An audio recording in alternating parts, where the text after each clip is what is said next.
창세기를 저번에 하다가 어떤 본문에서 좀 벗어나서 어떤 의미적인 부분에서 관계의 개념을 가지고 우리가 생각을 했죠. 생각을 했었는데 우리가 이 관계의 개념을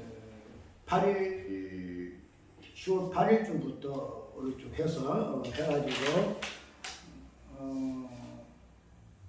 맞네 10월 8일 주에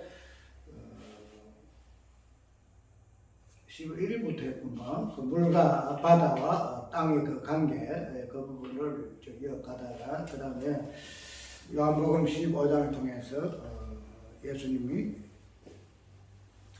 관계하는 이 부분, 그 상관관계와 역학관계에서의 그 부분을 생각을 해봤죠.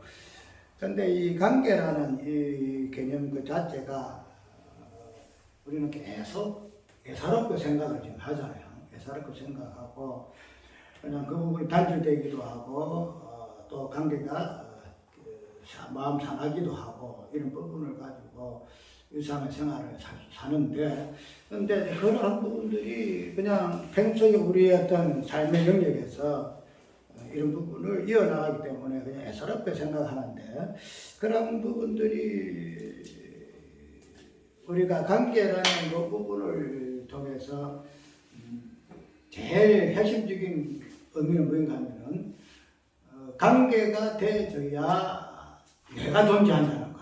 내가 존재한다는 거. 그래서 무슨 상관이 있습니까 하는 마귀와 귀신과 예수님의 그 관계도 상관이 없으니까 완전히 분리되어지는 부분을 우리가 알 수가 있는데 그래서 이 관계의 이 부분이 우리가 이런 말이죠.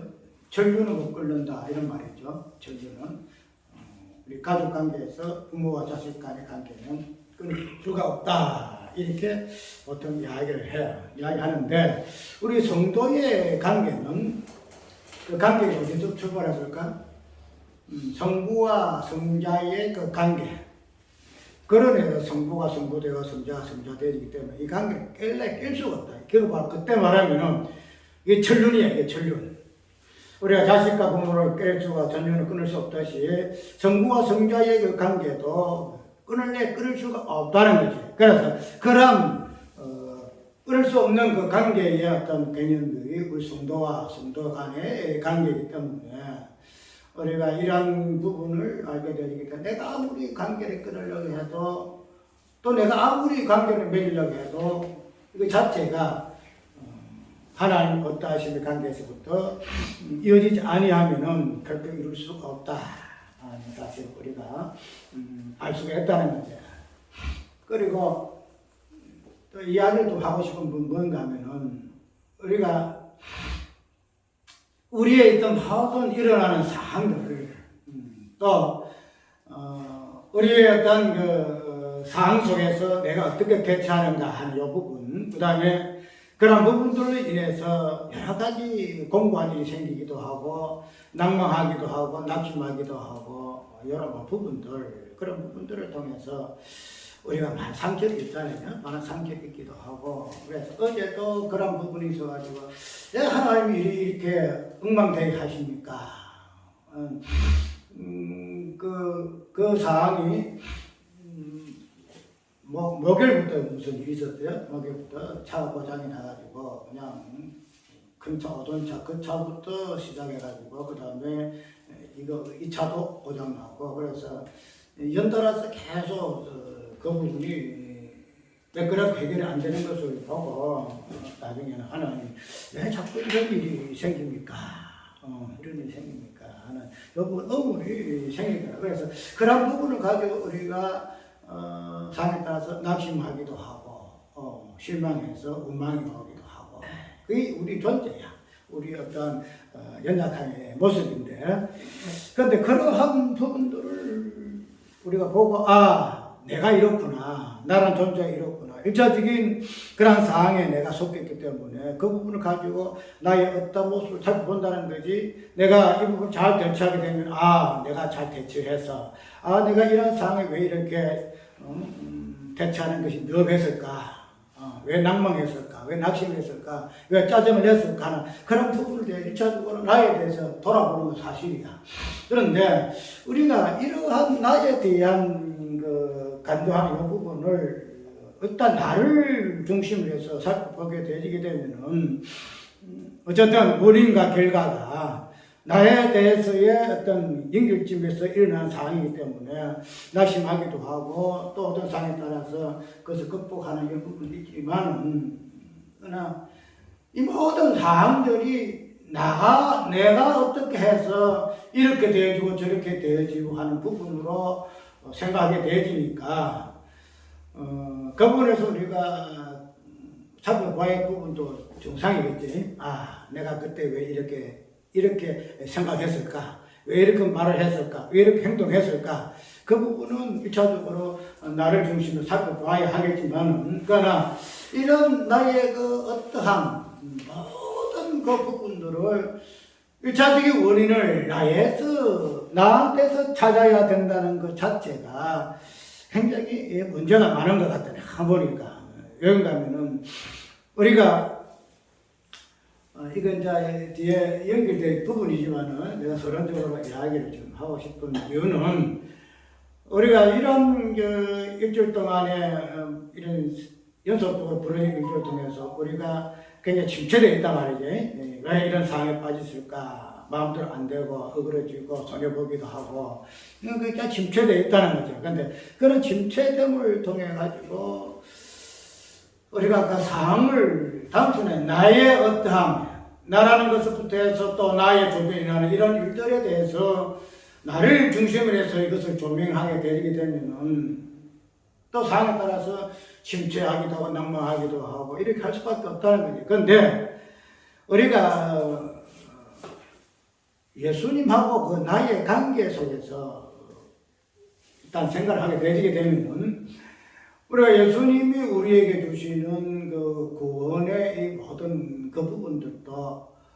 우리가 예수님이 우리에게 어느 것으로 우리가 어떻게 이해를 하잖아요. 그래서 우리 쉽게 말을 하게 되면은 선택이나 요 부분도 장세전에 예수 그리스도 안에서 내가 선택되었기 때문에 나는 구원받았다. 이렇게 해서 선택되는 자체도 나의 어떤 행편과 처지로 인해서 내가 선택되고 안 됐다고 이렇게 지금 이야기하고 있지 않다는 거예요. 모든 선택, 구원의 어떤 예정 이 부분들을 예수 그리스도에서부터 출발하는 것으로 내가 이해를 한다는 거지. 그러면은 이런 구원론적 관점에서 우리가 예수 안에서 예수를 통해서 우리가 주어졌기 때문에 내가 내 행위와 상관없이 구원에 속하였다 이렇게 이야기하는데 그러면은 우리가 하나님 주님이 우리에게 주시는 이 은혜의 그 실상들, 은혜 내용들, 뭐 구원이라든지 영생 모든 것들이 예수 그리스도를 통해서 우리가 주어졌다라고 우리가 생각할 것 같으면은 그러면은 우리에게 나타나는 모든 이 질고들, 우리에게 나타나는 여러 가지 연약한 것들, 공고함들, 지금은 죄의 속성들, 나의 그 성향으로 나의 혈기라든지 나의 성질 급한 것이라든지 나의 다양한 그 비인격적인 이러한 그 성향들 이러한 부분들을 일단은 개개인의 성향으로 우리가 돌려 개개인의 성향으로 나는 성질이 급해 막 성질이 그냥 못됐어 막 꼬질꼬질해 해가 가지고 어떤 내 성격적인 부분을 가지고 나를 조명한다는 거지. 그런데 우리가 이러한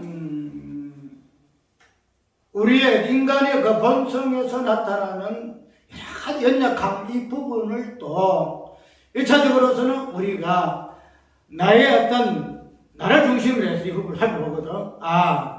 저 사람은 성격이 이래, 저 사람은 성격이 저래. 이런 다 성격의 개개인의 성향이 있다는 거지. 그걸 가지고 이런 사람이야 저런 사람이야 판단을 한다는 거지. 그런데 그런 판단을 하게 되어질 때에 그 자체가 어떤 우리 연약함이거든. 우리 연약함이고 우리의 질고라 이 말이야. 그런 부분들을 우리가 우리의 어떤 그 나를 중심으로 해가지고 내가 이런 사람이야, 내가 이런 것이야, 나한테 이런 것이 있어, 저 사람 저런 것이 있어, 이런 것으로 1차적으로 우리가 이해를 판단하는데, 근데 그렇지 않다는 거야. 우리가 이것을 모든 것을 나를 통해서 규명을 하는 거야. 그런데 우리가 구원론에 있어서는 그 부분이 이제 어떻게 돼요? 구원론에서는 우리가 믿음으로 구원받았다. 행위로 구원받지 않았기 때문에 그래서 믿음에 대한 구원을 하나님 예수 그리스도 안에 있는 선택으로부터 우리가 보통 이야기를 많이 하잖아요. 예수 그리스도 창세 전에. 그래서 우리 인간의 행위와 믿음은 상관이 없다는 거지. 예수님이 하나님 아들로서 선택하셨기 때문에 우리도 그 안에 있음으로 하나님 아들 선택받았다는 거지. 그렇게 되면 그런 본론적인 그런 부분에서는 예수 그리스도와 연결시키다가 연결시켜요.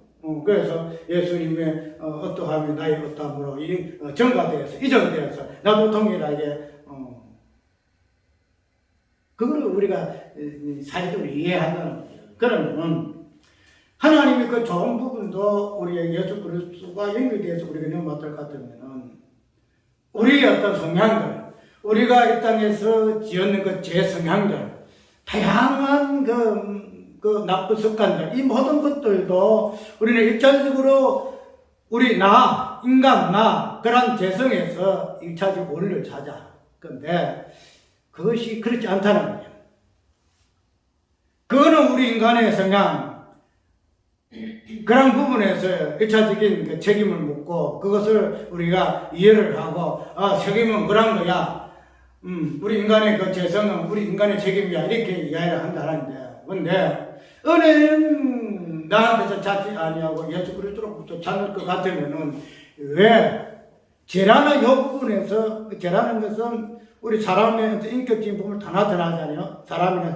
우리 사람의 어떤 그 부분이 죄의 모든 부분을 드러내는 기관인데 그런 그 죄의 어떤 본질 부분도 나라는 것을 통해서 나타난다는 거죠. 그러면 구원은 예수 그리스도를 통해서 나타나는데 왜 죄라는 것은 나를 통해서 이야기하냐 말이에요. 나를 통해서. 이게 엄청 이거 생각을 깊이 해야 할 문제라. 왜냐하면은 우리가 예수 그리스도와 성부와 그 성자의 관계 속에서 성자됨을 통해서 우리 모든 걸 해석을 해내잖아요. 그래서 성자 되심은 하나님의 성부, 하나님의 사람 되심으로, 인간 되심으로, 그리고 우리의 모습과 우리의 처지로 이런 것으로 성자됨의 어떤 표현을 통해서 우리가 이해한다는 거죠. 그러면은 그 성자됨이라는 이 어떤 개념 속에서 우리의 인간의 모든 인간됨의 그 본질을 포함하고 있는 것이 성자됨의 내용이다 이 말이죠. 성자됨. 그럼 내가 만약에 그 죄의 사도를 하지 나는 공고한 사람이로다 하는 우리의 그 공고함의 그 죄의 성향은 어디에서부터 유전되었을까? 어디에서부터 유전되었을까? 그 생각해 봤어요? 어디에서 유전되었을까?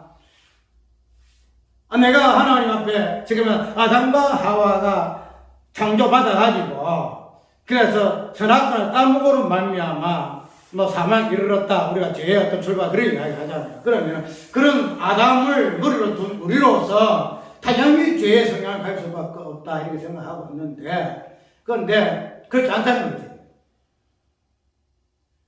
우리가 신학적으로 창세기 어떤 이 부분을 가지고 1장에서부터 모든 기원이라고 이야기하잖아요. 모든 기원, 만물의 기원을 이야기하고, 죄의 기원을 이야기하고, 문화의 기원을 이야기하고, 모든, 복음의 기원, 모든 것들 창세기 시작으로부터 시작하는데, 그런데 창조 후에 이 세계는 창조 전의 세계에서부터 출발하고 있는 거예요. 눈에 보지 아니하는 세계가 눈에 보이는 세계로서부터 보이는 걸 창조 후의 세계이기 때문에 그러면 창조 후의 세계에서부터 모든 것을 기운을 찾아서 출발을 참아서는 안 된다는 거지. 그래서 죄의 기운은 우리가 아담이 하나님께서 어떻게 사람을 죄를 지을 수 있니 죄를 지을 수 없니 자기 의지가 있어서 이러므로 창조를 했어. 그래서 자기 의지가 있으니까 욕을 받아가지고 아담이가 삭발 까먹어서 죄를 지어서 그게 죄의 시초야. 이렇게 해가지고 그런 모든 부분을 가지고 뭐라고 해서 사람한테 책임을 지우잖아요. 사람 책임이잖아요. 그죠? 그럼 우리가 죄를 짓는 것도 우리 책임이 아니네. 우리 책임 아니라. 우리 책임 아니라. 그러니까 이런 부분을 대해서 좀 깊이 있게 한번 달아봐야 한다는 거죠. 단순하게, 사람 책임 말고 하나님 책임이니? 하나님 책임이니? 하나님 책임, 하나님 책임. 근데 가감하게 이야기를 해, 앞으로.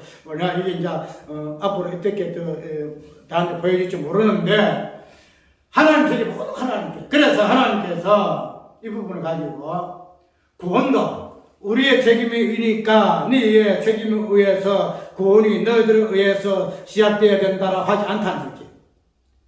만약 제가 우리의 책임일 것 같으면은 구원도 우리부터 시작해야 돼.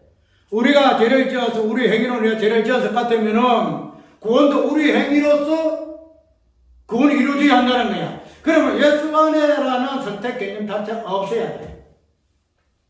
그러니까 구원은 하나님의 은혜로, 그죠? 구원은 하나님의 은혜로. 맞죠? 장사전에 우리는 우리가 태어나지 않았는데, 종교도 안 태어났어. 근데 창자전에 내려갔다 하나님이 구원했다 그러거든. 그럼 나 행위 상관없어. 그러면은, 하나님의 구원도 내가 책임 없다. 내가 어떻게 해서 되는 것도 아니다. 내 죄도 내가 만약에 이런 죄를 지었다. 지금 이런 죄를 질 수밖에 없는 100년의 인생이다. 그러면은 이런 죄의 기원에서부터 시작된 그 죄의 성향도 그 내 책임입니까? 내 책임입니까?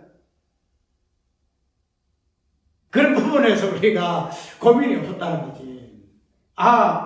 우리의 그 책임은 당연히 우리가 죄를 지으시니까 우리 책임이지. 그런데 하나님께서 우리 책임이 있어도 말이지 우리한테 맡기지 아니하시고 당신이 은혜로 그냥 장사된 날 택해서 구원받았다 이런 식으로 흘러갔다는 거지. 그런데 우리가 죄라는 것도 내 모든 죄의 어떤 기운도 보면은 어디부터 창세전에 내 죄의 기운이 있어요. 내가 이렇게 성질 더럽고 성질 급하고 쫀쫀하고 여러 사다마자 성질 급하거든요.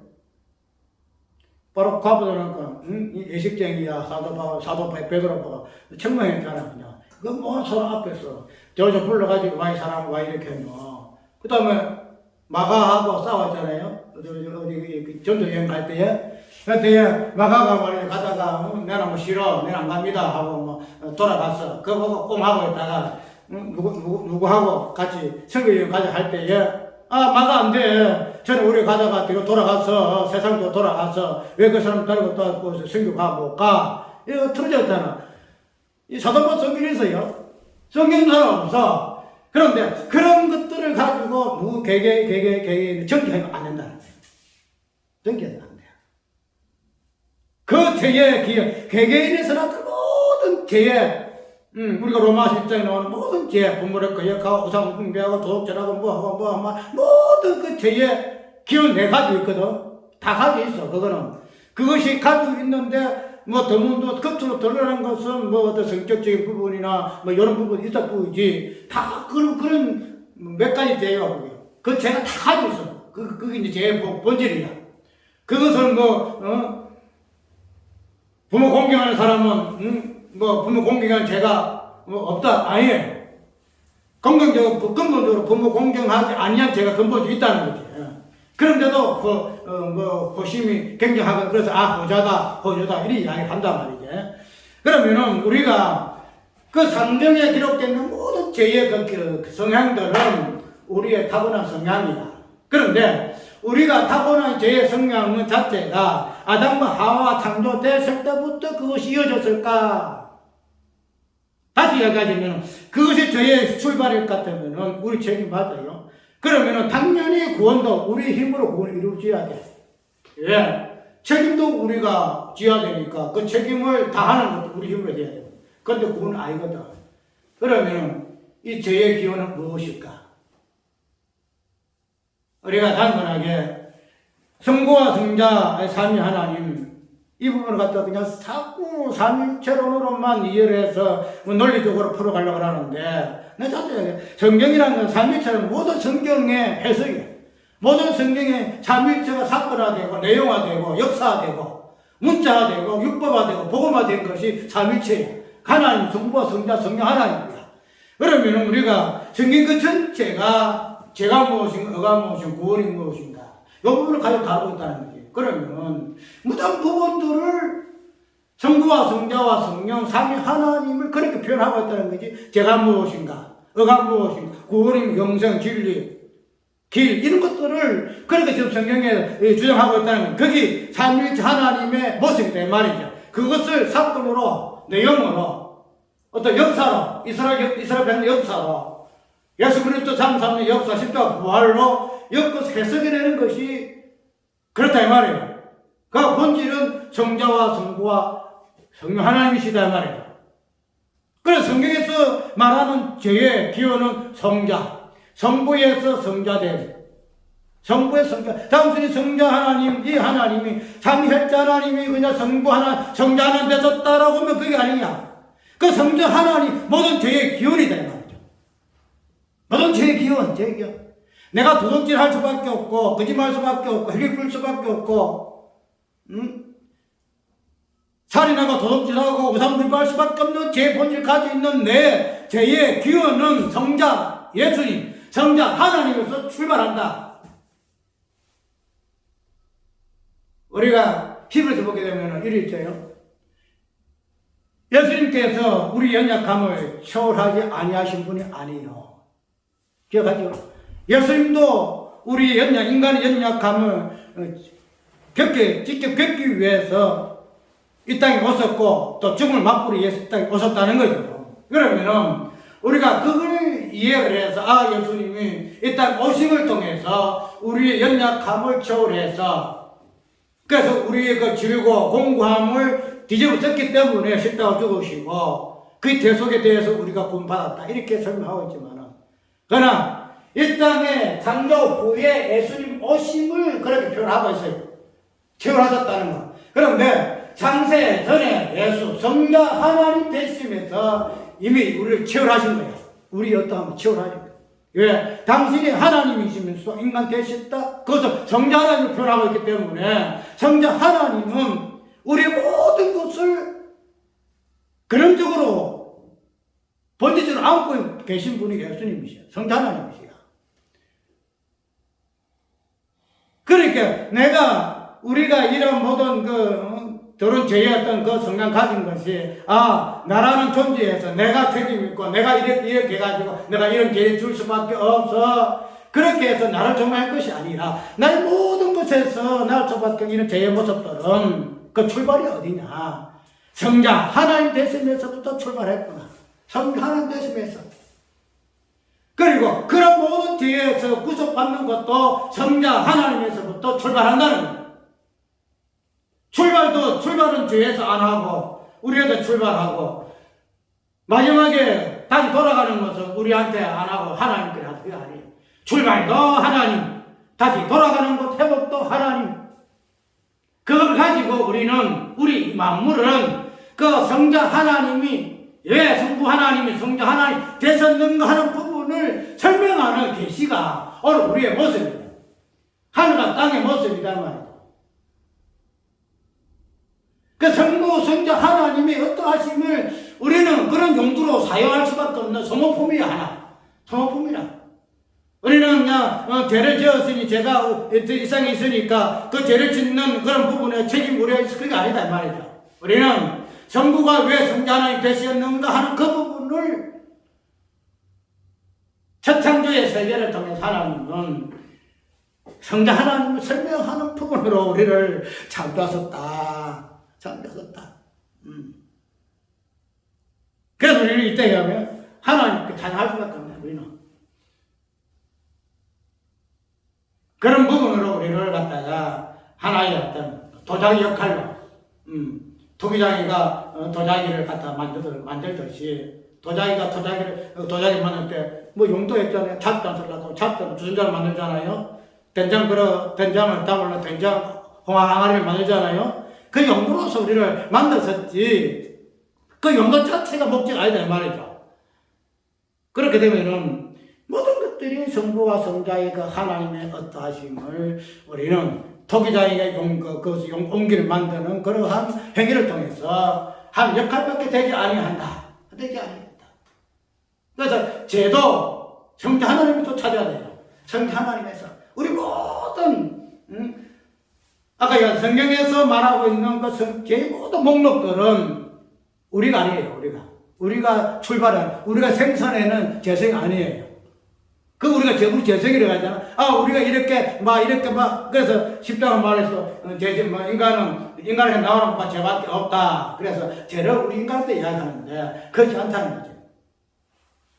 죄의 기원은 출발은 성부 하나님에서 성자 하나님 되시면서 나온다. 그것은 죄를 찾아야 돼요.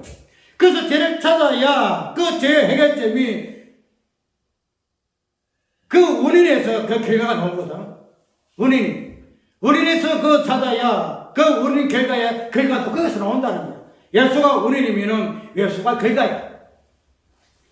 그래서 오직 예수밖에 없어. 그냥 제가 예수 앞에 차가지고 그냥 허구지 될 것 같으면은 그 예수 진짜 죽을놈 예수지. 그런데 그렇지 않다는 거죠.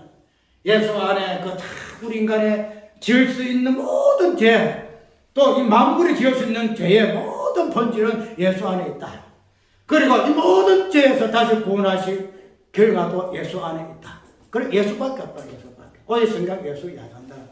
그래서 죄는 죄밖에 나올 수밖에 없으니 우리 인간에서 죄를 찾고 인간의 심리를 이야기하고 그러지 말고 오직 성자 성부 하나님에서 성령 하나님에서 이거는 깊게 통찰해야 돼. 자, 오늘 서로에게 길을 줬는데 이걸 가지고 우리가 서로가 이 부분을 가지고 관계 깨면 안 돼요. 이거는 우리 어떤 1차적으로 거의 경륜에서 우리에게 넘어왔지만 그러나 모든 출발은 성자 하나님에서부터 출발되어지는 부분이 가지고 이걸로 인해서 우리가 상처를 받고 이걸로 인해서 공고함으로 인해 가지고 낭망해서 아야 된다. 이걸 내가 이야기하고 싶은 거예요. 그리고 오늘 제목이 땅의 열매예요. 땅의 열매인데 저번에 우리가 이거 이 부분을 보게 되게 되면은 바다에서 땅이 나왔죠.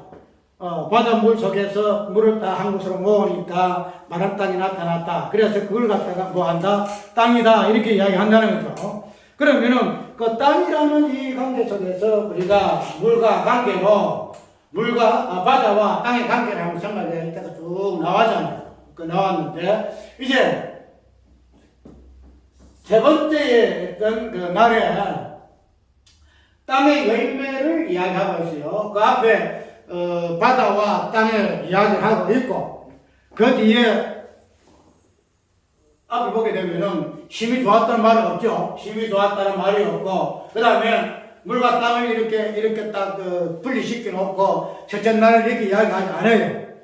오늘 13절에까지 나와지니까 그제야 뭐라 하고 있어요? 저녁이 되면 아침이 되어 이는 셋째 날이니라 이렇게 이야기하고 있다는 거죠. 왜냐면은 아까 했던 바다와 땅을 분리시켜서 땅을 땅되게 하고 바다를 바다되게 하는 이 부분에서 1차적으로 뭐가 나요? 땅에 대해서 이야기 좀 하고 있다는 거예요. 땅에 대해서. 그걸 오늘 제목으로 땅의 열매라 이렇게 이야기를 하고 있는데 우리가 땅을 이야기할 때는 저번에 이야기했죠. 땅은 성경에 하나의 뭐라고 할까? 구속사의 어떤 구원을 어떤 그 여정을 여는 하나의 소재가 땅이에요, 땅. 그래서 우리가, 뒤에 보게 되면은 땅을 하나 만나셨고, 그 다음에 죄로 인해가지고 땅의 저주를 받고, 그 다음에 그 뒤에 이스라엘 백성들 속에서 여호수아가 가나안 땅을 하나님께 약속하잖아요. 그 약속하게 되는데, 그런 땅은 모든 구속의 흐름을 담고 있는 것이 땅에 대한 내용이다. 그렇게 이야기를 하더라는 거죠. 그래서 저번에 이야기했죠. 궁창이라든지 이 땅 이 자체는 하나님의 발등상이요. 그래서 그 발등상을 하나님께서 가나안 땅을 정복하시는 이 부분을 가지고 당신이 그 발등상의 보좌에 앉아서 발등상을 딱 누르는 것으로 이런 부분으로 성경은 표현을 하고 있다. 이렇게 저번에 이야기한 것 같은데 또 오늘 본문 속에서도 땅에 대한 내용이 나오는데 땅에 자 봅시다. 하나님은 가라사대 땅은 불과 씨 맺는 채소와 각기 종류대로 씨까지 열매 맺는 과목을 내라 하시매 그대로 되어 이제 하나님께서 명하시매 어떤 일이 벌어지죠? 씨 맺는 채소와 본문은 그렇게 되어 있어. 몰라 원어는 어떻게 되는지 모르겠는데 땅은 불과 씨 맺는 채소와 각기 종류대로 씨 가진 열매 맺는 과목을 내라 하시매 이렇게 이야기하고 있어요. 그래서 보면 땅이 씨 맺는 채소 이렇게 일단 이야기하고 있죠. 씨 맺는 채소. 그 다음에 씨 가진 과목. 어쨌든 땅에 이 부분을 가지고 열매라 이렇게 이야기하죠. 보니까 씨 가진 열매, 그 다음에 씨 가진 채소, 씨 가진 열매 과목 이렇게 해서 땅에는 이런 것으로 인해서 주님이 각기 종류대로 뭐하셨나? 창조하셨다 이렇게 이야기를 좀 하고 있죠. 그래서 여기 보면은 뭐 종류를 이야기하니까 무슨 다인이 그 진화론이에요. 진화론 가지고 이 하나님의 그 창조 동류들 하는 것 자체가 뭐 진화론을 보면 안 맞다, 과학적으로 뭐 안 맞다 이렇게 이야기를 하는데 뭐 그거는 과학적인 이야기고 그래서 과학적으로 하나님의 종류 부분을 이야기하고자 하는 것은 절대 아니에요. 그 종류라는 것은 그 일단 열매의 각각 개개 어떤 이 다양성, 하나님 은혜의 그 다양성, 은혜의 다양성 또 은사의 그 다양성 그것을 각기 종류대로 이렇게 설명하는 거예요. 그런데 그걸 문자대로 해석해 가지고 지나오는 그러니까 몰라서 그런 소리인데 어쨌든 이러한 열매 씨 맺는 채소와 씨 맺는 과목 이 부분을 땅에 명해서 이렇게 했다는 거예요. 그런데 우리가 여기에서 그냥 단순한 하나님이 땅에다가 채소를 나게 해라. 그냥 열매는 과목을 이렇게 만들어서 가지고 땅에다 심으시면 되겠는데 이것도 우리가 그래서 씨가 도죠. 씨가 도는 거예요. 씨는 우리가 히브리로 제라라 해가지고 이거 씨는 성경에서 자주 이야기하잖아요. 씨는 누구예요? 씨. 아브라함의 그 약속의 씨로부터 시작해가지고 마지막에 다윗의 후손으로 오신 예수 그리스도 그 씨를 이야기하고 있다는 거죠. 그래서 하나님께서 땅을 이렇게 드러나게 하시고 땅에 이제 하나하나 이렇게 당신의 그 창조물을 이렇게 새겨 주시는데 그 1차적으로 보게 되면은 씨 맺는 채소와 씨 가진 과목을 하나님께서 두 개를 딱 이렇게 땅에 해요. 그런데 그 뒤에 보게 되면은 이 씨 가진 채소가 어떻게 돼요? 모든 짐승들에게 하나 양식이 돼요. 사람도 마찬가지 양식이 되게 하는 것을 보는데 우리가 이 부분을 잘 이야기 안 해도 충분히 이해할 수 있잖아요. 이 씨의 개념이 어떻게 성경에서는 구속사로 이어져 나가는가 하는 부분. 그런데 그거를 깊이 있게 이야기 안 해도 알 것이고 일단은 이 부분을 가지고 한번 살펴보면 표현이 내가 왜 표현해야 될까 굉장히 아마 원어는 어떻게 되는지 모르지만은 그거는 최대한으로 원어에 맞게 해석해야 될 거야. 해석해야 될 건데 다른 우리 김영희 목사나 이 부분을 가지고 이걸 어떻게 해석을 하는가 봤는데 여기에서 단순하게 씨에 대한 개념은 이야기를 해요. 씨가 어떻게 이야기돼서 양식으로 예수 그리스도의 그 생명의 양식을 어떻게 주어지는가 하는 이 부분으로 이야기하는 것으로 쭉 꺼지는데 그런데 여기에서 이 포역 그 자체에서는 이 씨 맺는 채소와 씨 가진 제 과목을 어떻게 해석을 하는가 싶어서 봤더니 여기서는 해석을 안 해요. 이 해석을 안 하고 씨에 대한 개념은 씨가 어떤 역할을 하더라 이렇게 이야기를 하는데 그런데 오늘 본문의 표현을 보게 되게 되면은 분명히 따로 이야기하고 있어요. 따로 이야기하는데 씨 맺는 채소 이야기하고 있고 씨 가진 과목을 이야기하고 있다는 거예요. 그 되면은 이부에 대해서 과연 씨 맺는 채소는 뭐이고 씨 가진 과목은 뭘까? 왜 그냥 씨 맺는 채소, 씨 맺는 과목으로 씨 맺는 채소와 과목을 이야기하시고 이렇게 하면 그냥 간단하죠. 근데 씨 가진, 씨 맺는 또 씨 가진 이 부분이 상이하게 다르게 지금 표현되고 있다는 거죠. 이거는 채소고 이것은 과목이죠. 감옥이다 이 말이에요. 한번 잘 생각해봐요. 이걸 시 맺는 이거는 우리가 상황에 따라서 시를 내잖아요. 그죠? 상황에 따라서. 그래서 사이사절을 이렇게 돌아가면서 시가 맺히잖아요. 시가 맺히기 때문에 이 시 가진이라는 이 개념에서 볼 것 같으면은 이 시 맺는 채소는 씨를 안 가졌어요. 쉽게 말해 씨 가졌다는 것은 그 자체가 소유격이거든요. 씨에 대한 소유. 맞죠? 씨를 가졌다. 씨를 가졌다. 그런데 이 포인트에서 워낙에 씨를 맺는 것으로 좀 이야기를 지금 하고 있다는 거죠. 그러면은 이 두 가지의 내용에서 시사하는 바가 뭘까? 뭐 때문에 씨 맺는 채소를 이야기하고 씨 가진 과목을 이야기하고 있을까? 이렇게 이야기하게 되면은 우리가 오늘 본문 속에서 나오는 것은 예수 그리스도의 그 씨의 어떤 부분을 설명하는 부분 맞거든요. 이 부분은 그 부분 맞는데 어쨌든 이 부분이 뒤에 가게 되게 되면은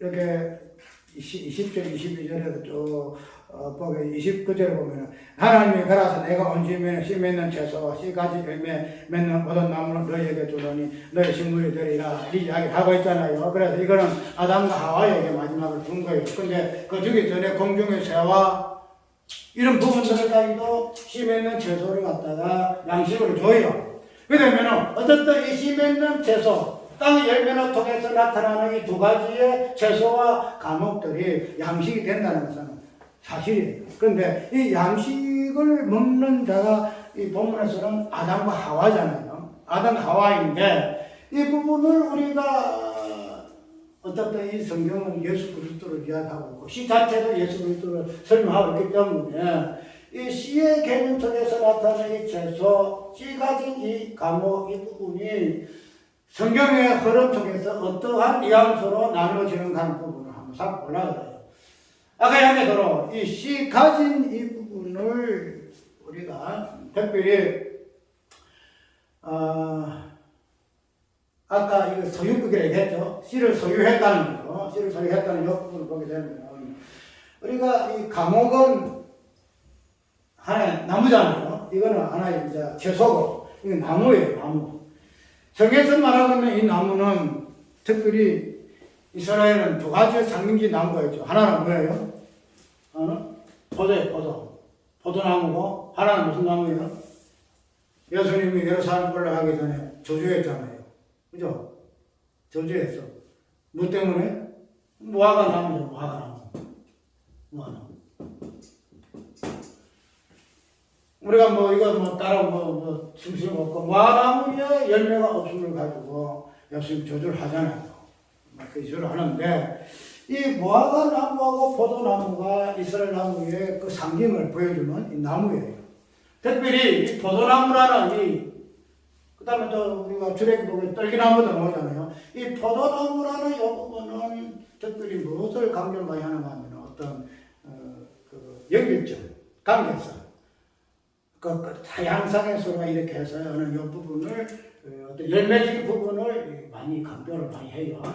그래서 포도는 열매해서 하는데 뭐 그까지 다 설명을 하고 어떤 이 포도나무와 무화과나무라는 이 자체가 이스라엘의 어떤 그 상징성을 보여주는 거예요. 그러면은 이 과목 그 자체가 나무잖아요. 나무. 그러면은 이 과목을 설명할 때에 씨 맺는 과목으로 이렇게 이야기하지 아니하고 어떻게 하고 씨 가진, 씨를 가졌다는 거예요. 씨를 가진.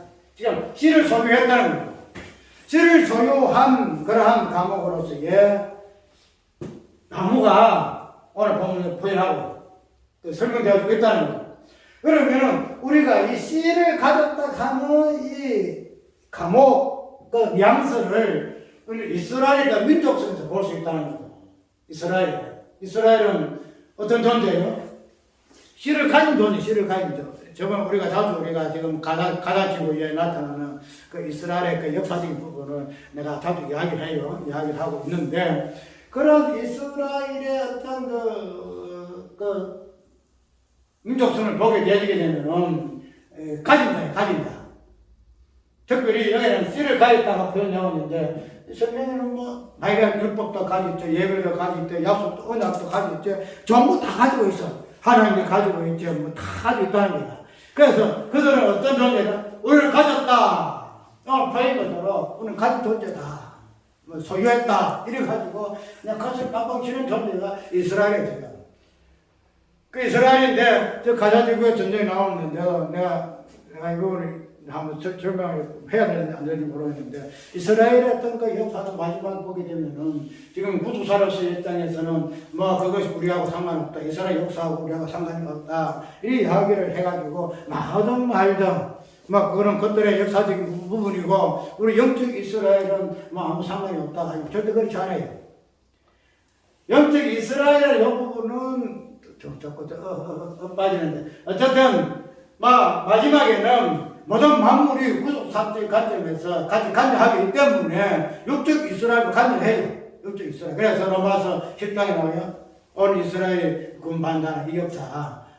그러니까 이런 부분을 그냥 너무 영적으로 젖혀가지고 영적 이스라엘만 구원받고 이때 당에 있는 육적 이스라엘은 망한다 이렇게 하고 있지만 그렇지 않다는 거죠. 그럼 마지막 하나님의 경륜의 만물을 통해 그래서 만물이 좀 단식하고 있잖아요. 단식하고 하나님 아들이 나타나기를 만물도 단식하는데 어떤 민족을 가지고 하나님 계시의 수단으로 삼은 이스라엘 그 자체가 단식 안 하겠어요? 단식해요. 마지막에 하나님 아들들이 나타나기를 단식해요. 하나님 아들 나타나는 그 단식될 때에 만물이 회복될 때에 이스라엘과 같이 동참을 해요. 그 부분을 간여해가지고 우리가 뭐 내물나라 하는데 그렇지 않다는 거죠. 그러다 보니까 그런 다음 시간에 나가 그 씨가진 자로서의 이스라엘 그것이 씨가진 감옥으로서의 하나님이 땅에 어떤 열매로서 창조해 놓으셨다 하는 부분을 이야기하고 우리가 씨 맺는 제사라는 이 부분을 우리가 양대로 이방인과 유대인을 생각해 볼 것 같으면 유대인 씨 가진 감으로서는 유대인을 이야기하고 그 다음에 씨 맺는 제사는 아까 얘기했던 씨 맺는 것은 사회사건에 따라서 씨를 맺는 그런 개념으로서의 씨 맺는 개념을 이야기하고 씨 가진 자가 아니고 그냥 씨를 맺어요. 하나님 몇 가지를 따라서. 그게 제사예요, 제사. 그래서 이 이방인들은 원래 이 씨를 소유하지 않은 거예요.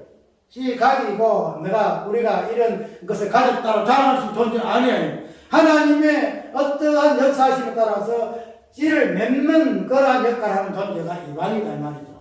그 되면은 우리가 큰 틀에서 보게 되면은 뭐예요? 이 씨 맺는 채소와 씨 가진 감옥 이 자체를 이방인과 유대인의 어떤 큰 틀에서 이해를 할 것 같으면은 그러면은 씨 맺는 채소도 뭐예요? 양식되는 거죠. 기업은 씨 가진 감옥도 양식이에요. 그러면은 이방인과 유대인을 통틀어서 우리는 뭐라 그래요? 교회라 그러고 그리스도 몸이라 그래요. 교회는 그래요. 그러면은 우리가 이러한 씨 맺는 채소, 씨 가진 감옥 자체가 양식이 되잖아요. 양식이 되게 되면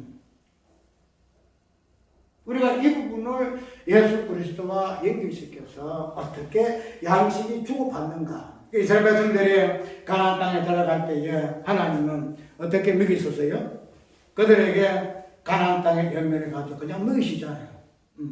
그러니까 땅의 열매로 먹이시는 부분으로 우리 예수님께서 이 땅에 오셔서 당신이 씨 맺는 채소가 되시고 씨 맺는 감옥 열매가 되셔서 뭐예요? 당신의 백성들을 먹이시는 그런 부분으로 이야기를 지금 하고 있다는 거죠. 그래서 이방인의 하나님이 되시고 이방인의 주님이 되시고 유대인의 주님이 되신 예수 그리스도께서 어떻게 모든 당신의 백성들의 그 만물을 소생시키시는 생명의 역할을 하시는 분이신가.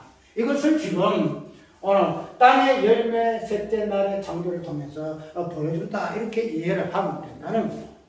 그러니까 단순하게 씨의 개념이 예수 그리스도를 설명해서 이야기하기 때문에 시계 개념도 이야기 맞아요. 근데 씨 맺는 거 채소와 씨 가진 이 이방의 과목이라는 이 전체적인 요 부분을 가지고 이방인은 하나님 되시고 유대인도 하나님 되신 이 하나님께서 이 예수님께서 어떻게 이 자체가 아담과 하와가 만물에 생명을 부여할 양식이 된 것까지 만물을 소생시키는 생명의 양식으로 역할하시는 주님이신가? 이 부분을 지금 이 셋째 땅의 이 창조의 사건을 통해서 하나님 말씀하시고 계신다. 이렇게 이해를 하면 됩니다. 오늘 좀 서로 좀 길어가지고 제가 그랬지만 어쨌든 이 부분이 오늘 셋째 날에 창조의 어떤 내용이라 하는 사실을 우리가 좀 이해를 하고 씨 가진 열매와 씨 가진 과목과 씨 맺는 그 채소의 어떤 두 가지가 어떻게 양식이 되시고 그다음에 씨 열매 채소가 무엇을 의미하고 씨 가진 과목이 무엇을 의미하는 이것 두 개를 하나로 묶어서 예수 그리스도 이방인과 유대인을 하나로 묶어서서 모든 만물의 구속을 생명을 이어나가게 하시는 그 예수 그리스도의 그 양식 되신 그 부분을 이 셋째 날의 그 땅의 열매들을 통해서 우리에게 보여주는 사실이라는 사실을 다시 한번 확인하셔야 되기 바랍니다. 자문가